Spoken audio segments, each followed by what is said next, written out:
and welcome back to my channel, Blue Nose Trading. My name is Tori Solis and today I'm going to be going over how I reclaim clay in my studio. I made a video a couple years back where I was learning and experimenting with this process, but I wanted to make an updated version because I have my methods pretty much locked in at this point. I collect clay scraps from throwing, trimming, and any other part of the process in 5-gallon buckets. I throw clay of all levels of moisture into my buckets. Everything from throwing slop, leather hard trim bits to failed bone dry work goes into the bucket. A lot of people insist on drying out their reclaim completely. I let mine dry up pretty well, but I admit that it's not always bone dry all the way through. If it's important to you that your reclaim is completely homogeneous, it would be best to dry it out completely. As I don't personally care about a fully homogenized mix, good enough works just fine for me. Once you have a bucket of clay bits dried to the point your patience allows, you need to saturate the bucket with water. I like to use the shower setting on the hose and spray around the bucket to sort of clean up the sides while I soak the clay. You want all of the clay bits to be completely submerged in water. I tend to use my hand to smoosh down the bits so they're all completely underwater.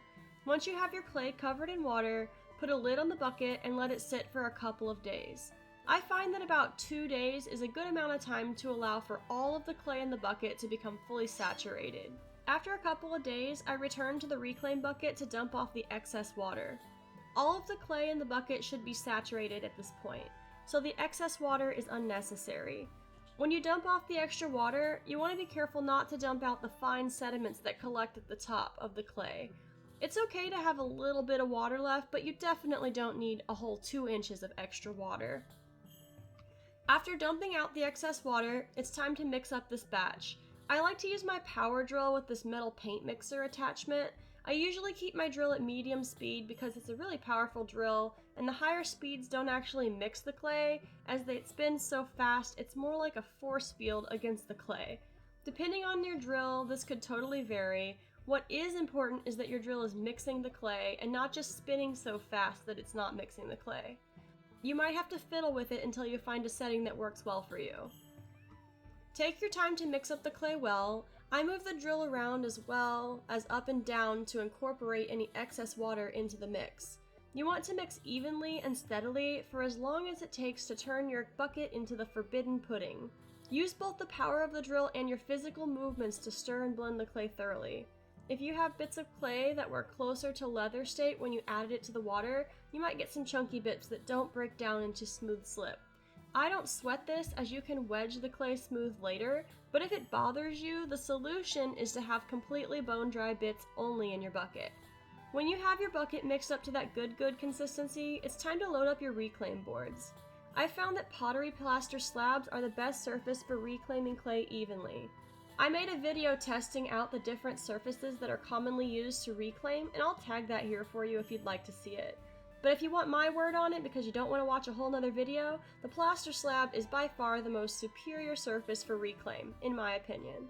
If you want to learn how to make a plaster slab for your studio, it's not super hard, and I also have a video walking you through that process here. You want to spread the pudding at an even thickness across your slab. I found that about 1 inch thick works best for me. If you lay the slip down too thick, you can have problems getting the clay to dry evenly. If you lay it down thin, it's going to dry a lot faster. Drying time in general is going to depend on where you live and what the weather is like. The hotter and drier your climate, the faster your reclaim is going to dry. And it's best practice to avoid direct sunlight, as this can cause portions of your reclaim to dry at uneven rates. As an example, I live in Texas, and if I set my reclaim out at 9 a.m. on August, it will be ready to wedge by 5 p.m.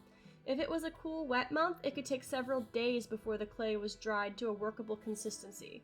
I should also mention that you do not want your reclaim to freeze. If your reclaim freezes, it makes water molecules do really funky things, then the end result is that your clay will act very short and hard to throw.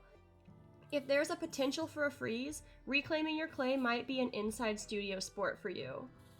Sometimes you need to flip your slab of clay midway while it's drying. If you have a thinner layer of clay on the slab, this is less likely to be necessary.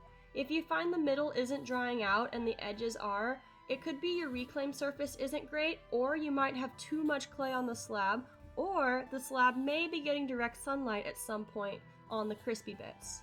Once you have your clay dried to the consistency you like, you can wedge the holy tarnation out of it and throw it on the wheel.